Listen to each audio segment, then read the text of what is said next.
What is up, wrestling fans? It's Wednesday, and you know what time it is. This Week in Wrestling, the weekly segment where I cover all the major or minor things that might have happened this week in the world of wrestling. This is JP from KayFabe Chronicles, and let's get this party started!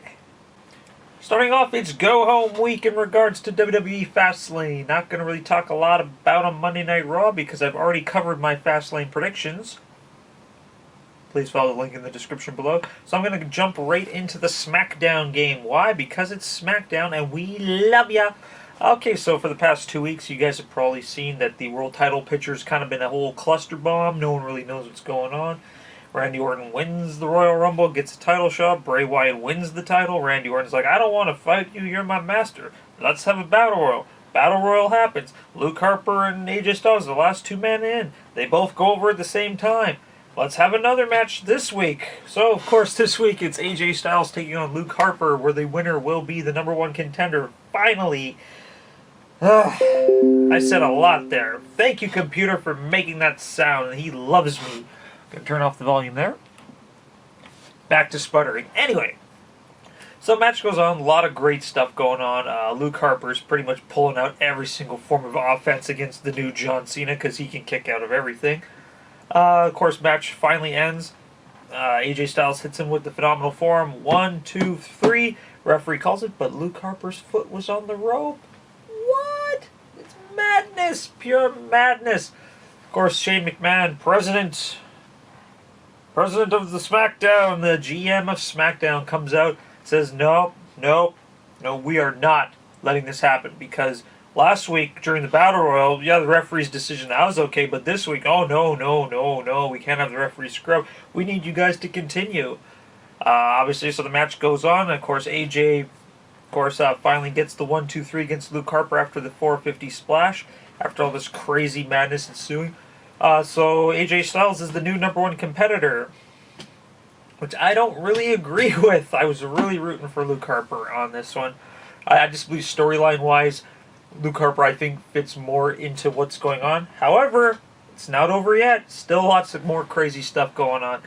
So, of course, with Shane McMahon interfering in AJ's business, they're most likely going to fight at WrestleMania. But JP, how can that possibly happen? AJ Styles is in the title picture. See? This is where it starts to get a little bit creepy and crazy and all this other stuff.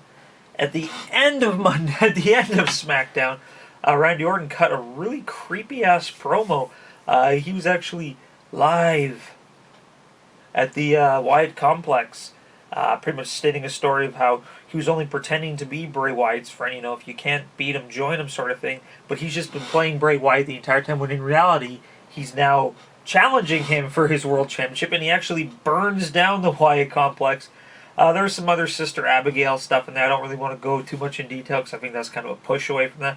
But yeah, so now Randy Orton's back in the title picture, and Bray Wyatt's in the title picture, and AJ Styles is in the title picture, but Shane McMahon's feuding with AJ Styles, and Luke Harper is kind of sitting on the outside looking. There's just way too much going down right now. So if you thought it was a clusterfuck before, it is beyond a clusterfuck right now. So hopefully next week SmackDown can finally resolve who is the #1 competitor for the World Championship, because right now it looks like the entire roster is going to fight at WrestleMania. Everybody versus Bray Wyatt. Everybody. So, with all this madness and ensuing in my brain all being crazy, I figured I would do something a little bit different for you guys. That's right. Normally I only cover NXT, WWE, but you know what? This week a lot has happened in TNA Impact. What? JP doesn't watch that? I actually kind of watch it. It's part of my New Year's resolution that I put to you guys. I was trying to explore more different wrestling ventures. A good friend of mine, another fellow video guy, he's done some pretty cool stuff. I will put a link to his website in the description below. Check it out if you love comic books. He's also co-written a couple of the other things we got going on here. But yeah, he's a huge TNA fan, so he had me watch a couple of episodes. He actually lives a couple blocks away from me, which is pretty cool too. So I've been watching a little bit of TNA, been getting into it, following the storylines a little bit, and I must say that a lot of the stuff I really like about Impact is like the Broken Hardys and all that stuff. I know a lot of people are like, well, that's not wrestling. It's not supposed to be wrestling. It's supposed to be art. Wrestling is a form of art, and that's what made their segments so hilarious and so fun to watch. I think the broken Matt Hardy character is one of the best things that I've seen in the last 20 years. It brings back like cheesy, over-the-top gimmicks with the art of wrestling, like the way it used to be in the 80s when I was watching it growing up.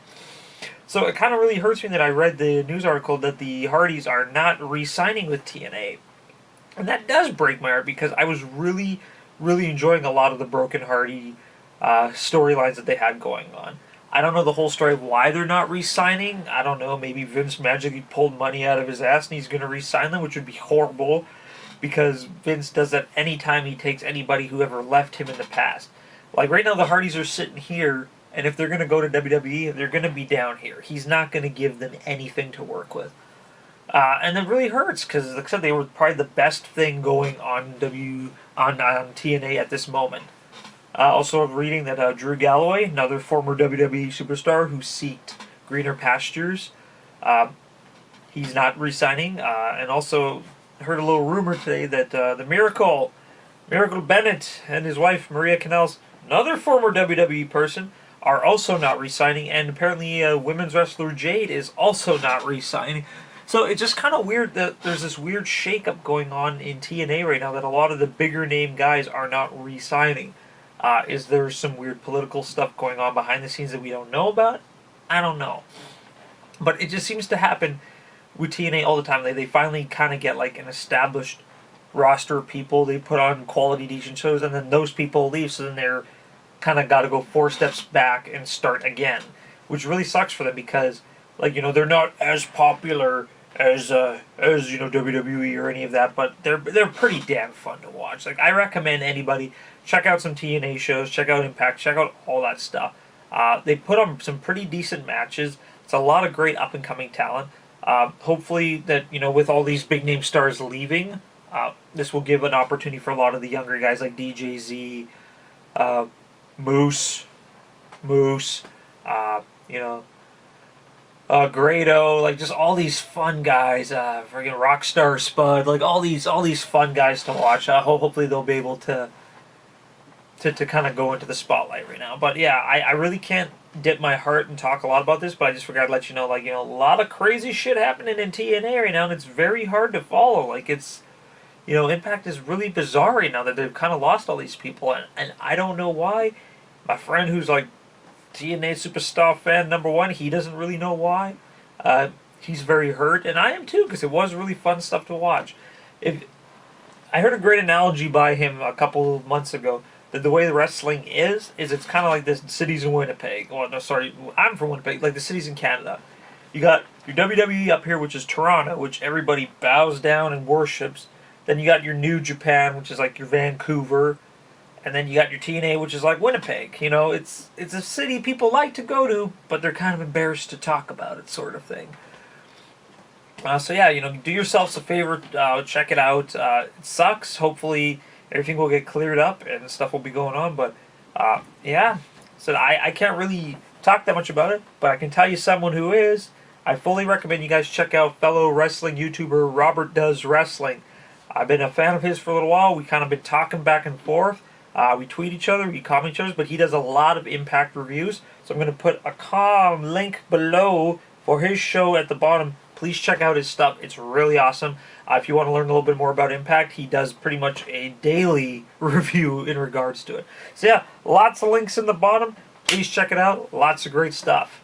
And there you guys have it. That's all the madness that happened this week, in my opinion. Sorry I was kind of sputtering out a bunch of random stuff there. But yeah, as always, if you liked the video, please crush that like button. Please subscribe for more great videos. Follow us on Twitter using the 2 name tags below. This is JP from KayFabe Chronicles, and I will see y'all next time. By the way, if you couldn't tell, I'm Italian. That's why I talk with my hands so much. It's what we do.